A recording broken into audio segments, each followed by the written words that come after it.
सुशीला कार्की संभालेंगी नेपाल अंतरिम सरकार की कमान। ये बड़ी जानकारी स्पीकर राष्ट्रपति की बैठक में ये फैसला हुआ। सुशीला कार्की को आज शपथ ले सकती हैं। गुरुवार मध्यरात्रि तक विचार विमर्श और परामर्श जारी रहा।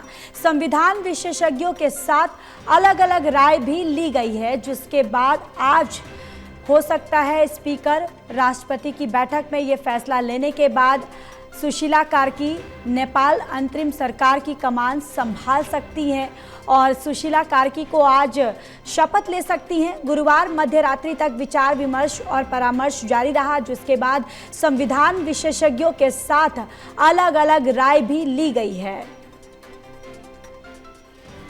और इसी खबर पर हमारे साथ एसोसिएट एडिटर प्रदीप कुमार हमारे साथ बने हुए हैं। प्रदीप, देखिए आखिर तस्वीर कब तक साफ हो जाएगी? देखिए, बिल्कुल नेपाल से जो खबरें आ रही हैं निश्चित तौर पर वो सुशीला कार्की जो अंतरिम सरकार की मुखिया बनाने पर सहमति बनी है। यहाँ पर सैन्य जो प्रमुख हैं और इसके अलावा जो अन्य जो जज जी से जुड़े संगठन के प्रदर्शनकारी नेता, उनसे बातचीत हुई थी और ये सहमति बनी थी कि पूर्व न्यायाधीश रही, नेपाल की पहली महिला न्यायाधीश रही सुशीला कार्की वो अंतरिम सरकार की मुखिया बनाए जाए। देर रात तक बैठकों के दौर रही हैं और ये जानकारी मिली है कि इसमें राष्ट्रपति कोंडुल ने भी सहमति दी है और संवैधानिक नजरिए से इसका समाधान निकाला जाए, ये कोशिश की गई है। प्रदर्शनकारी हालांकि इसको संदेह से देख रही हैं, कुछ प्रदर्शनकारी, क्योंकि ये एकजुट संगठन नहीं है और जिस तरीके से अलग अलग राय बनकर उभर रही है उसमें नाम के घोषणा को लेकर सस्पेंस बना हुआ है। इस बीच पहले जानकारी आई थी, बालेन्द्र शाह ने इसका समर्थन किया, जो कि मेयर है काठमांडू के, और जेड जी के गुट का समर्थन को करते नजर आई हैं। तो अब जो सस्पेंस बना हुआ इस बात को लेकर कि औपचारिक ऐलान होने में देरी क्यों हो रही है। आजकल में ये बताया जा रहा था कि कभी भी सुशीला कार्की को अंतरिम सरकार का मुखिया बनाया जाएगा, कमान दी जाएगी, लेकिन सस्पेंस इसलिए बढ़ गया है कि औपचारिक ऐलान अभी तक नहीं हुआ है।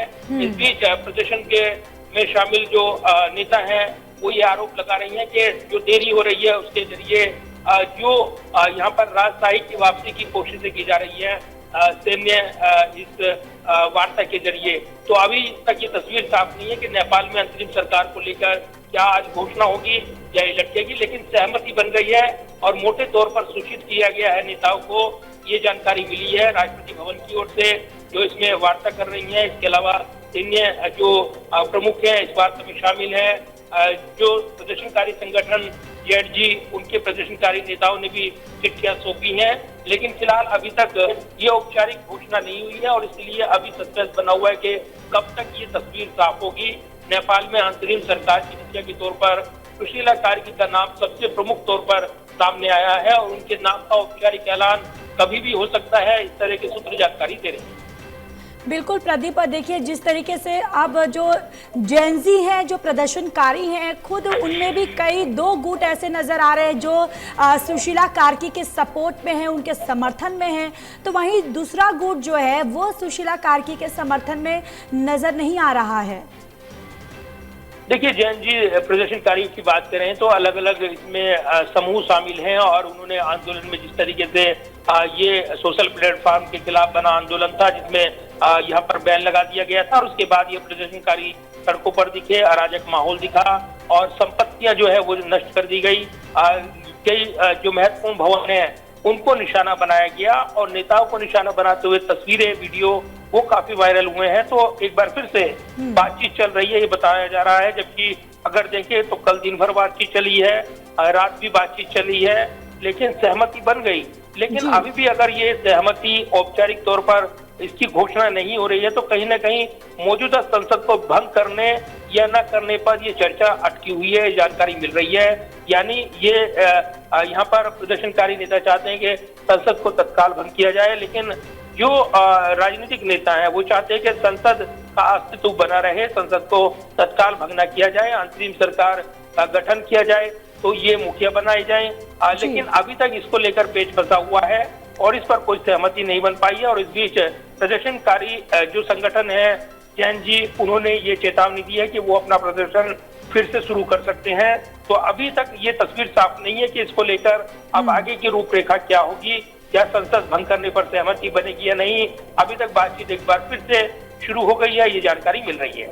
बिल्कुल, यानी कि तस्वीर कब साफ होगी उस पर निगाहें टिकी रहेंगी। लेकिन प्रदीप, आपसे ये भी समझना चाहेंगे कि अगर नेपाल की स्थिति की बात करें, फिलहाल स्थिति क्या कुछ है? क्या पहले से वहां पर स्थिति नियंत्रण में आया है या फिर हालात वैसे ही बने हुए हैं? देखिए, आर्मी के नियंत्रण में है, यानी सेना के नियंत्रण में अब नेपाल है, और जो राजधानी और उसके सटे इलाके हैं, चौथे दिन भी कर्फ्यू जारी रखा गया है। मरने वाले जो प्रदर्शनकारी हैं उनके मौत की आंकड़ा वो बढ़ गया है। 34 मौतें अब तक यहाँ पर सामने आई हैं, करीब 1,500 लोग घायल हुए हैं। लेकिन प्रदर्शनकारियों ने जिस तरीके से निशाना बनाया और जो हिंसक प्रदर्शन हुआ उसमें काफी संपत्तियां नष्ट हुई है।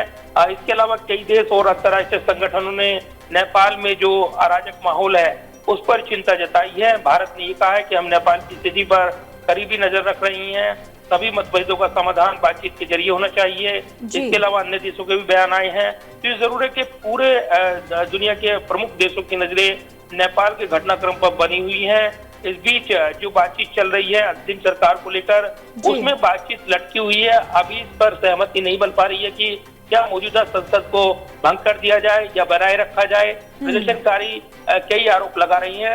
एक गुट सुशीला कार्की के समर्थन में नहीं है, ये भी जानकारी मिल रही है। तो अभी तस्वीर साफ होने में कुछ वक्त लगेगा और इसीलिए इंतजार किया जा रहा है कि क्या बातचीत के बाद आज इसका समाधान निकलता है या नहीं, या फिर प्रदर्शनकारी जो एक गुट ने प्रदर्शन की चेतावनी दी है फिर से प्रदर्शन भड़कता है, तो तब सेना की रणनीति क्या रहेगी। सेना पहले ही साफ कर चुकी है कि अगर ऐसा प्रदर्शन फिर से होता है और अराजक माहौल बनता है तब वो इसे सख्ती से निपटेंगे। ये वार्निंग आर्मी चीफ की ओर से दी गई थी। तो अभी पूरे हालात पर लगातार नजर बनी हुई है।